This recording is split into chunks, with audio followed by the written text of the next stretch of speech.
So, weekly update number 8, and yep, it's been a very busy week last week, as always, here in the Upsticks office.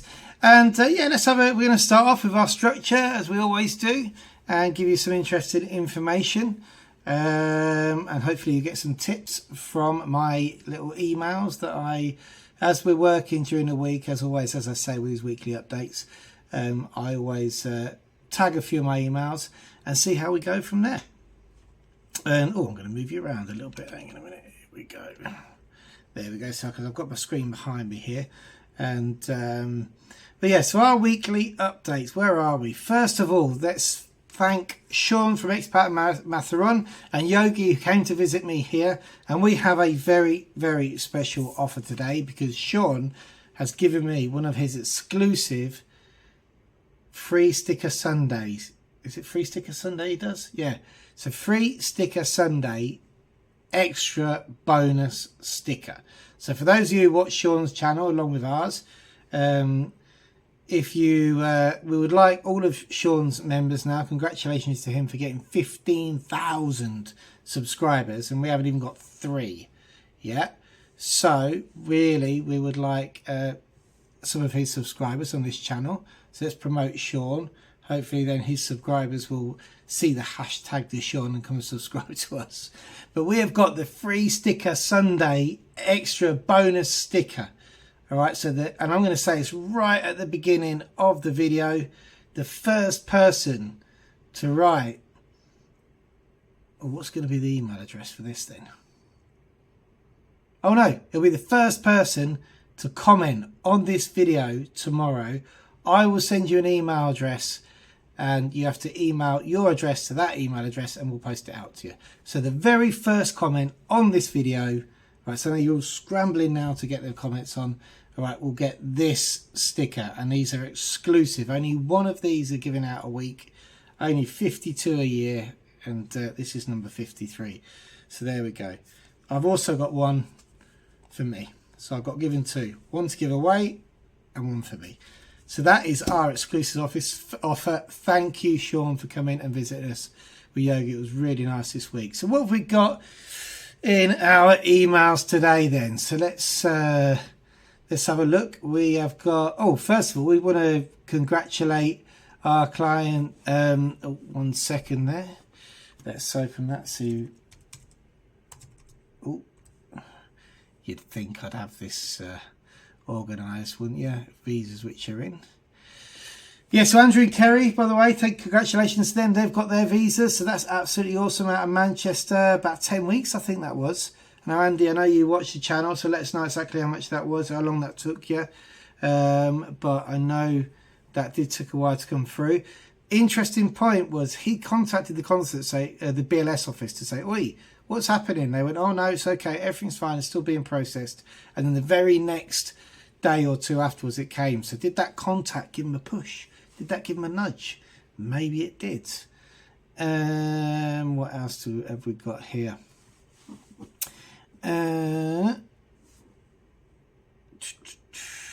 We have got and also we have had 3 visas out of Bordeaux. They also took around 10 weeks to come through.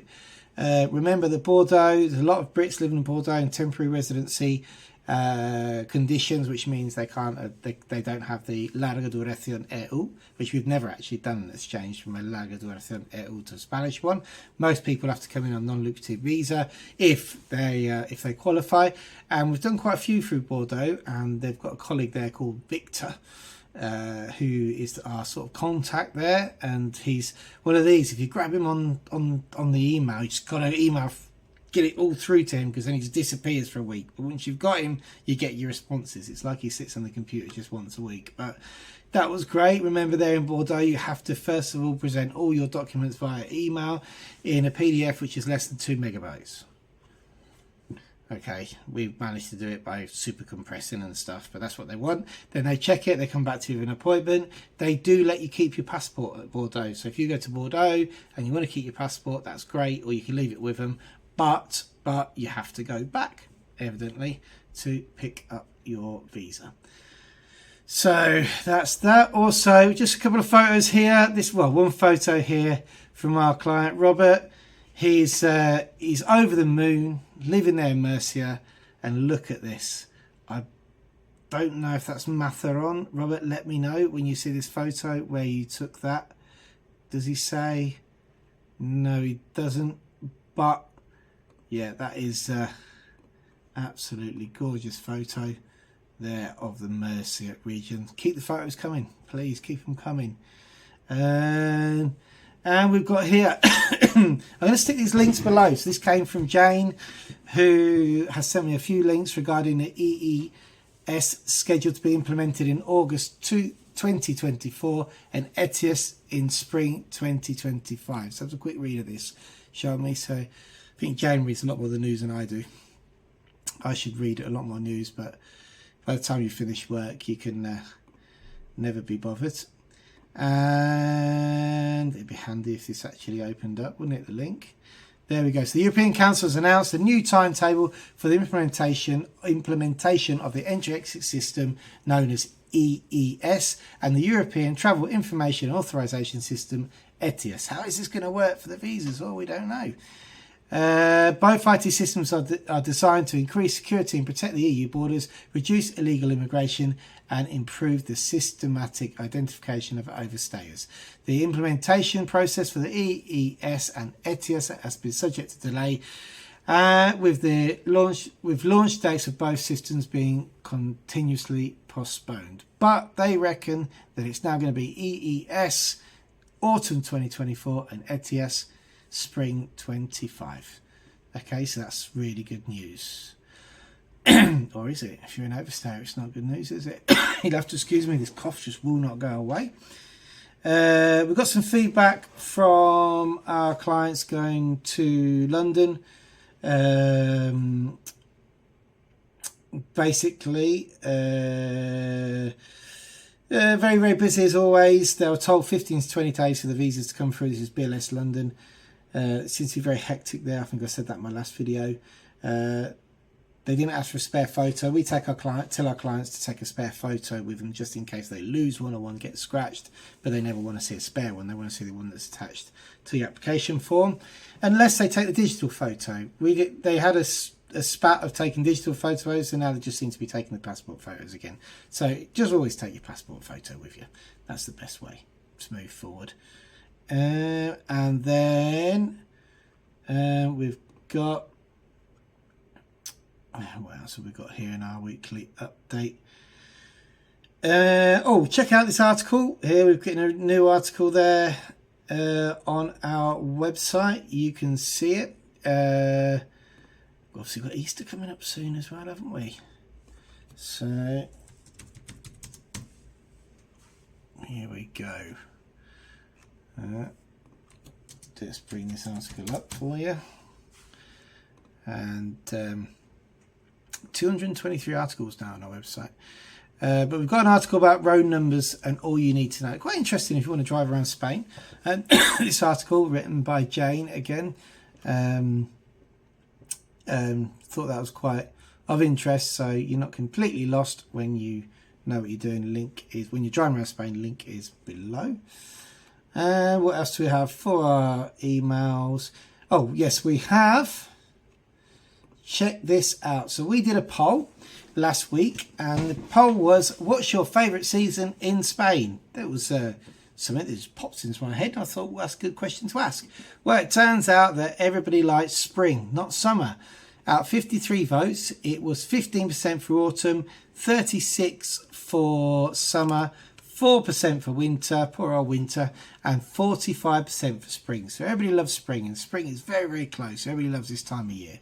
We all love spring. I love spring, I have to say, as well. And what else have we got here? Oh yes, and this is a new rule again, something that we've just seen. It looks like in the future, you know, at the moment we can, if you've got a car license, you can ride up to 125 motorbike here in Spain. So if I go to Mallorca, I want to rent a bike, I can rent a 125.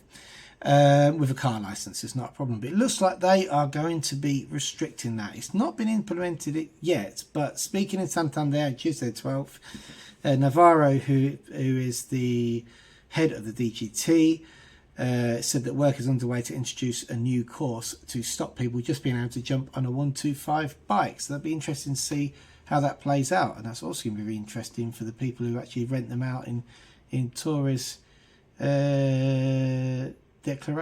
tourist destinations.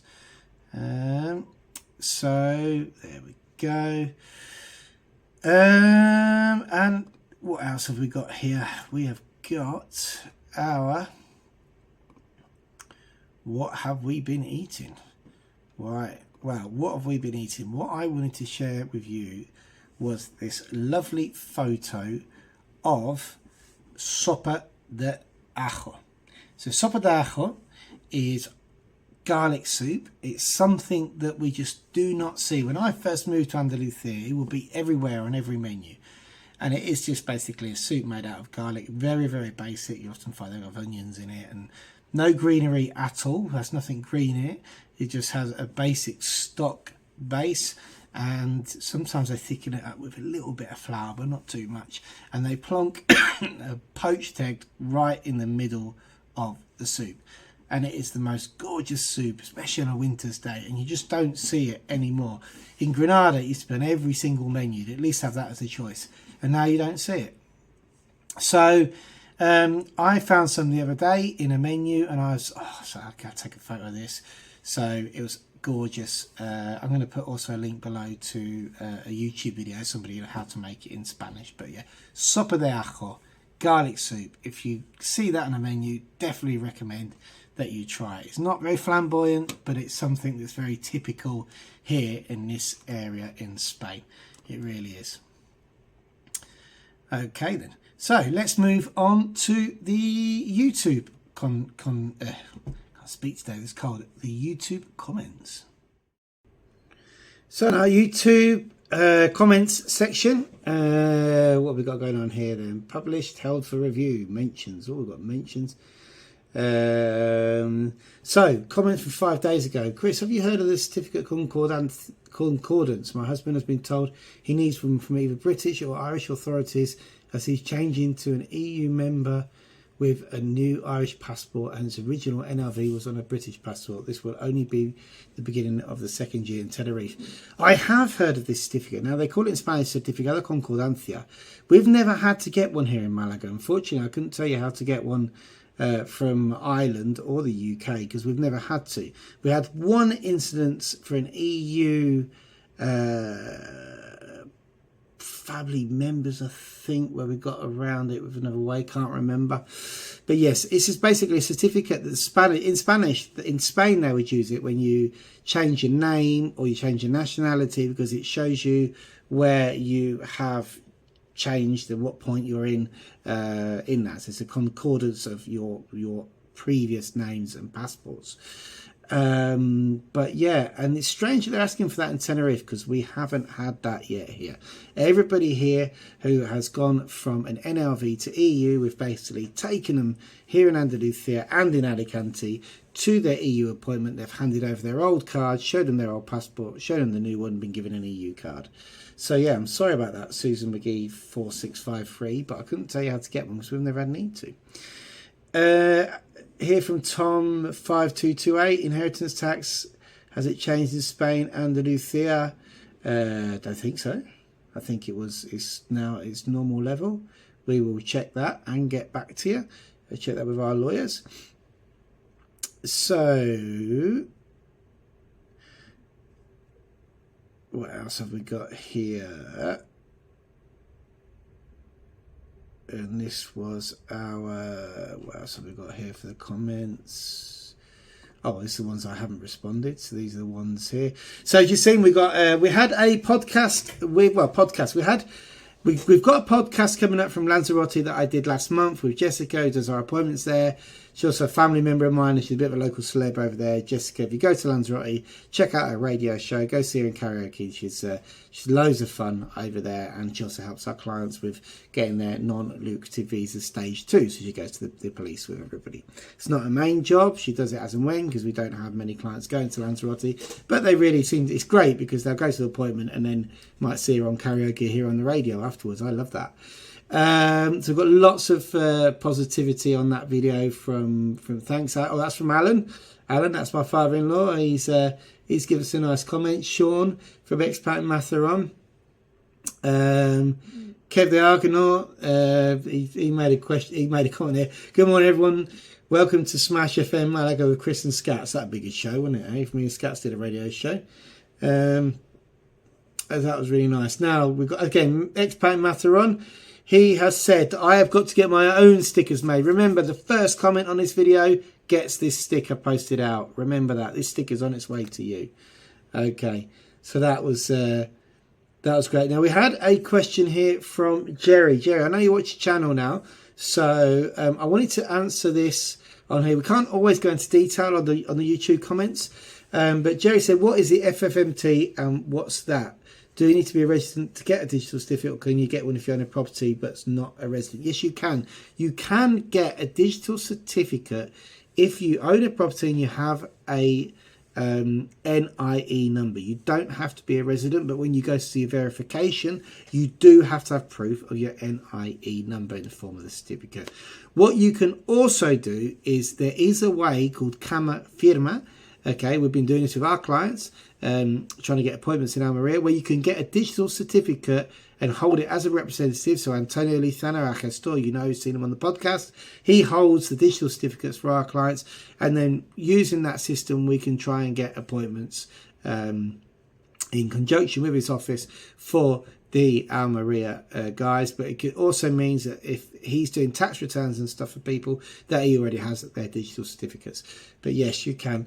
I am going to put a fantastic article from Age in Spain below here, who got an article with a description on how to get your digital certificate. If I actually get a time, we're going to do one for us, but it's not always possible to be writing a lot of content and working at the same time.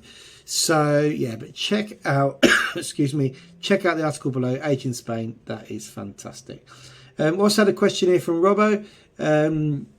Question for your next video: how much is a phone contract in Spain? I'm undecided. We've finally arrived in Spain, so I should get a couple of lobster contracts, for one for me and one for the wife. Yeah, do it. Lobster is great. We're lobster brokers, so I'm always going to say that they're great. But when I say we're brokers, we can register a SIM for you, get the SIM to you, and we get paid a small commission for that, believe it or not. But Lobster is a great product. They have great internet, and they've got a very big announcements coming, and we have got Lobster coming on the podcast. Yes, we're getting bigger and better. But it's €12 a month. You get loads of internet, and you get to call the UK for free, Spain for free, France for free. I use it for my work calls. Lobster is a very, very good choice. Okay then, and it says here if you have, oh no, I've already answered this one on our last video. So there we go. Look, we are, oh, here we go. One last one. Lisa from Nurka. Thanks for the info, Chris. Could never find the actual legal rules of MOT failure. As always, too many different confusing answers. Yep. Lisa, check out our top tips short for the ITV. More shorts coming out. Our top tips are now starting to get noticed. We've got nearly 1,000 hits on this one, and yeah, we're doing more shorts. If you like the shorts, by the way, please just go through them and give them all a quick like, will you? Because it helps us to get noticed. All right, guys, that's it for today. Got to shoot off, and that way. Thanks for watching. Thanks for supporting the weekly updates. If you've got any photos, any info, or anything that you think's worth getting out on these updates, please just email them to me at chris@upsticks.es. So it's chris@upsticks.es, and say, look, this is worth a mention for people who follow this. We're getting 200 to 300 watches on the weekly updates now. And so if there's anything you think is worth mentioning, please just send it to me. Send me your photos, send me anything. And if I can get it on, then I will do. And we just get the info out there for people. Right, we're going to crack on because we've still got a lot of emails to reply to today. And we've got another video coming out this Thursday with some really important information for anybody who's getting residency in Spain. Thanks for watching.